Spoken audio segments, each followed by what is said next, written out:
Alright guys, I was finding my jizzle up, enjoying some fresh air. And a mix of me doing that, I had a thought come to my head. And that is, what is next for Islam Makhachev? If I had to map something out for the rest of Islam Makhachev's career, what would it be? And guys, I think I have the perfect plan. So just hear me out. I will say again, hear me out. But all in all, let's go ahead and map out the perfect plan for Islam Makhachev's career to finish off. So guys, as we know, Islam Makhachev is #1 pound for pound.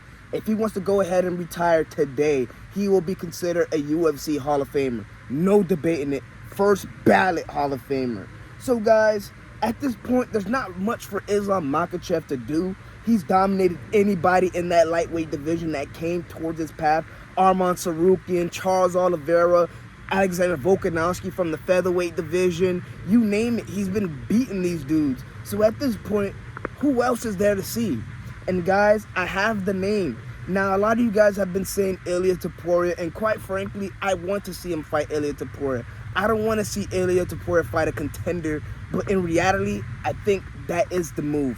You have to fight a contender in Charles Oliveira, and we don't have enough time for you to go ahead and fight Charles Oliveira, and then we match up together. No. So what I think Islam Makhachev should do, fight Justin Gaethje.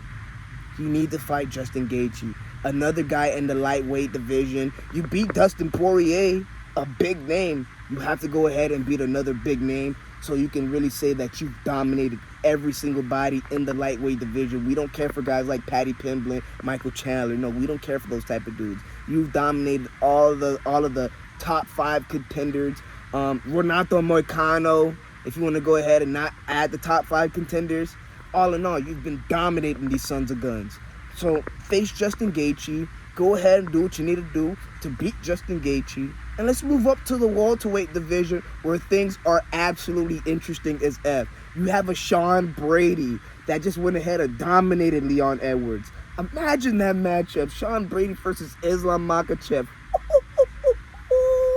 That will be a matchup made in heaven. Imagine Islam Makhachev versus Ian Gary. The build-up towards that fight. That will be another Conor McGregor versus Khabib moment. Call me crazy, we're not giving Ian Gary that comparison of Conor McGregor, but I'm talking about just off personality, just off the build-up of the fight. That's interesting. You have another possible matchup that you can make, and that is Shavkat Rakhmonov versus Islam Makhachev. Joaquin Buckley versus Islam Makhachev. Kamaru Usman versus Islam. Woo! If you want to go ahead and have a fun matchup, Kobe Covington versus Islam. Yes, we all know Islam will wash through Kobe Covington, but don't act like the build-up towards that wouldn't be interesting as F. Guys, there is a lot of potential things you can do with Islam, and quite frankly, if Ilia Topuria is not on the list on Hunter and Dana White's board, sorry, we're not gonna have this fight happen at all. Guys, I'm with you guys on wanting this fight to happen. I would love to see it over Justin Gaethje, but we're not going to be staying in the lightweight division for this fight because we have bigger and better things to do. Now, guys, I didn't even add a Bilal Muhammad versus Islam potential matchup. Now, guys, just hear me out on that, on how that can possibly even shape up. Now, imagine JDM beats Bilal Muhammad. That can instantly force Islam Makhachev to want to go ahead and be the double champ of the UFC.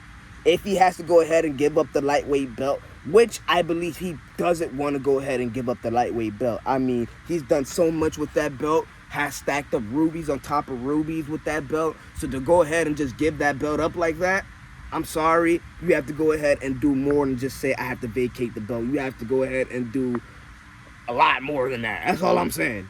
So all in all, him leaving that lightweight belt behind might not be an option. But if JDM beats Bilal Muhammad, he will move up to that welterweight division. There's no debate in it, guys. I'm sorry to tell you, there's no debate in it. He will move up, and he will beat JDM. If he beats JDM, let's just put an if scenario there. If he beats JDM and collects the belt, it can lead to a Bilal Muhammad versus Islam Makhachev potential matchup. if Islam doesn't retire by then, because Bilal isn't getting an immediate rematch, so he might have to have 1 or 2 more fights to go ahead and jump back up to go ahead and face Islam if he has the welterweight belt. Guys, I'm thinking way down the future, guys, so just go ahead and keep up with me. So that matchup can possibly happen, and I actually hope that matchup happens, because that matchup will be an emotional matchup between 2 men just going at it. Or they could just keep it as business, and I don't want them to do that. I want it to be an emotional matchup, guys, and I will be stoked to see that matchup. All in all, guys, I've given you about 30 different reasons on why Islam Makhachev should go ahead and move up to the welterweight division. I've given you the full map on how we can go ahead and route Islam Makhachev's career.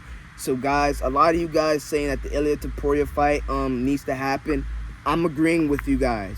But if it doesn't happen, we're not clamoring for that to happen as for his next following fight after a Justin Gaethje potential matchup.